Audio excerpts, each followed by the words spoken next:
Assalamualaikum warahmatullahi wabarakatuh. Bismillahirrahmanirrahim.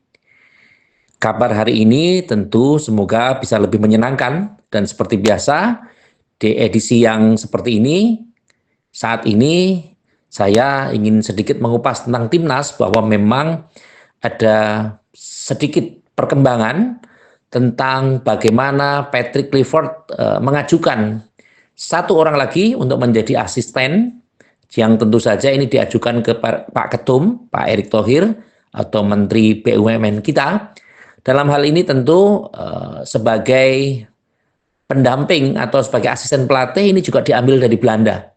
Kemarin juga bisa diketahui bagaimana Nathan Choaon dicadangkan dari Swansea U21 yang ternyata juga diimbangi dengan tentu akan dipinjamkan ke tim lain yang tentu saja ini menjadi perhatian.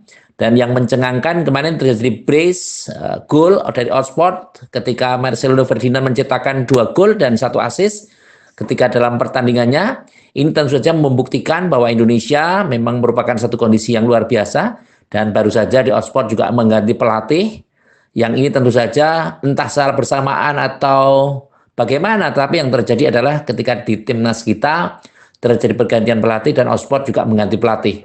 Dan ini tentu saja menjadi perhatian sama-sama dan yang mencengangkan adalah ketika kita di close the door, Deddy Corbuzier menyatakan bahwa ternyata Sintayong itu belum menandatangani surat pemecatan. Artinya surat pemberhentian Sintayong sebagai pelatih belum ditandatangani oleh Sintayong. Tentu ini menjadi perhatian apakah memang seperti itu kondisinya atau bagaimana, tentu kita tunggu informasi berikutnya. Tetapi yang paling penting adalah bahwa dengan adanya pemain dan pelatih yang mayoritas ada di Belanda, kita bisa memahami bahwa memang untuk diaspora sudah tidak ada masalah lagi, terutama ketika Mads Hilgers sudah cederanya sudah pulih dari kemarin, sudah ada mengikuti pelatihan atau berlatih dan ikut pertandingan di SP20, dan tentu saja ini merupakan satu kondisi yang luar biasa. Dan informasi yang selanjutnya adalah bahwa Kevin Dick ini sudah asli atau sudah berpindah dari Copenhagen ke Gladbach. Jadi Edmonton Gladbach ini nanti menjadi pelabuhan terbaru dari Kevin Dick. Dan tentu saja ini menjadi sebuah informasi yang luar biasa. Dan tentu saja bersamaan dengan itu tentu ada pernyataan dari Maulud Sistra mengapa naturalisasinya itu tertunda. Karena memang sebenarnya Mauro ini dikondisikan untuk memperkuat tim U23 sehingga tentu tidak tergesa-gesa untuk dinaturalisasi. Bagaimana dengan naturalisasi atau tim-tim atau keturunan Indonesia yang lain? Tentu bisa dinilai atau bisa diikuti di perkembangan berikutnya. Jairo Dido Walsh sebagai target utama yang tentu saja juga dinantikan kondisinya, dan Ole Rumeni juga sudah dicadangkan kemarin di Oxford dan kemarin sempat menyaksikan bagaimana temannya atau di tim nasional, yakni calon temannya maksud saya adalah Marcelino Ferdinand berhasil menciptakan gol atau 2 gol yang ini tentu saja menjadi perhatian King Lino gitu. King Lino artinya Raja Marcelino. Marcelino menjadi bintang pada saat pertandingan itu karena menciptakan 2 gol dan 1 assist. Oleh karena itu tentu saja ini menjadi perhatian kita sama-sama bahwa memang kekurangan PSSI adalah di Dirtek, Direktur Teknik, dan tentu saja ini masih kosong posisinya. Mudah-mudahan nanti segera ada pembentukan atau penunjukan baru dari Pak Ketum untuk menunjuk bagaimana atau siapa yang ditunjuk untuk menjadi Dirtek atau Direktur Teknik. Tentu saja ada isu yang menyatakan bahwa Louis van Gaal itu bisa ditunjuk menjadi Direktur Teknik, tapi tentu ini hanya sebatas pada wacana dan baru sebatas pada pergelaran atau perhelatan di medsos, artinya hanya sebatas pada berita-berita di sosial media. Tetapi tentu saja yang lebih tahu tentu adalah Ketum dan Exco PSSI. Yang ini tentu saja menjadikan perhatian kita sama-sama bahwa progresnya memang sudah mulai dari awal saat ini, sudah dipantau pemain-pemainnya, yang tentu saja ini menjadi perhatian sama-sama bahwa memang secara kondisi pelatih timnas kita, termasuk asisten pelatih, dan yang lain tentu mempunyai semangat untuk membawa Indonesia betul-betul masuk ke Piala Dunia tahun 2026.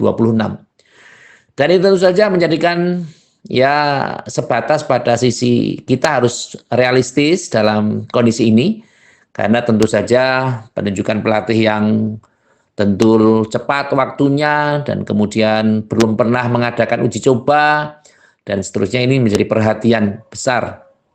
Tentu kita juga harus realistis, tapi juga harus optimis, dan yang paling penting adalah canangan-canangan poin-poin yang akan diraih oleh timnas kita. Tentu di bulan Maret setidaknya ada 4 poin yang perlu didapatkan ketika melawan Bahrain dan melawan Australia. Tentu saja ini menjadi perhatian. Apakah memang bisa demikian? Tentu saja berkas dari Ole Rumeni sudah juga selesai dan tentu saja akan disumpah menjadi WNI sekitar bulan Februari. Dan tentu saja Patrick Clifford juga akan kembali ke Indonesia di bulan Februari untuk menyeleksi pemain-pemain Liga 1 yang mungkin bisa diajak atau bisa direkrut untuk masuk dalam tim nasional. Mudah-mudahan tidak ada pemain titipan, karena upayanya kalau memang seperti dulu, karena memang kita harus memahami bahwa sekarang ini ada yang menyatakan mafia bola di Indonesia juga belum selesai, juga belum habis, esko-nya juga belum kompak, terutama ada perwasitan yang tentu kalau kita lihat di Liga 1, Liga 2 juga masih carut-marut meskipun sudah ada VAR, tetapi tentu saja ini VAR ini juga konon tidak begitu bermanfaat, tidak begitu berfungsi, atau lebih cocoknya tidak begitu dimanfaatkan secara fungsinya.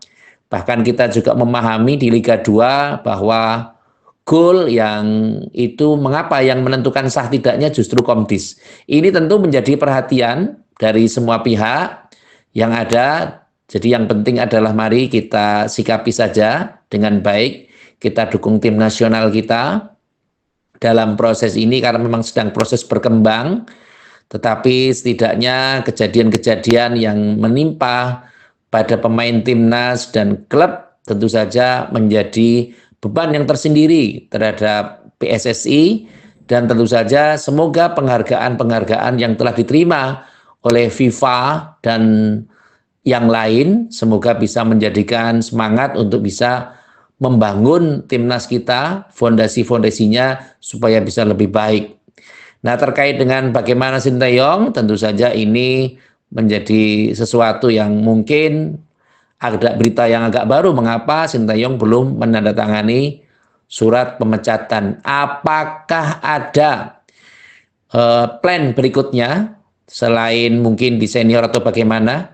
Dan tentu saja ada yang menyatakan bahwa setelah Sinteyong akan ada beberapa pelatih lagi yang tentu akan disingkirkan dalam tanda kutip oleh orang-orang yang tidak suka dengan Sinteyong, sebagaimana kemarin terjadi pertandingan U17 antara timnas U17 melawan Jawa Tengah yang dilatih oleh Justinus Laksana, ya, Bung Justin, yang tentu timnas kita berhasil menang sekitar 13-0. Tentu saja ini terus ada yang berkomentar, wah ini kok masih ala Sinteyong. Artinya justru kebencian terhadap Sinteyong ini tidak hanya selaku secara kelompok, tetapi juga sudah mengacu pada individu. Tentu ini tidak bisa dibenarkan karena memang Sinteyong sudah tidak melatih timnas, tapi mengapa masih disebut-sebut dan masih dikondisikan seperti itu? Apakah nanti Coach Nova Arianto menjadi korban berikutnya atau korban pergantian pelatih berikutnya? Tentu saja ini menjadi satu kondisi yang patut kita tunggu. Apakah prediksi-prediksi dari teman-teman media ini nanti bisa direalisasikan ataukah bagaimana?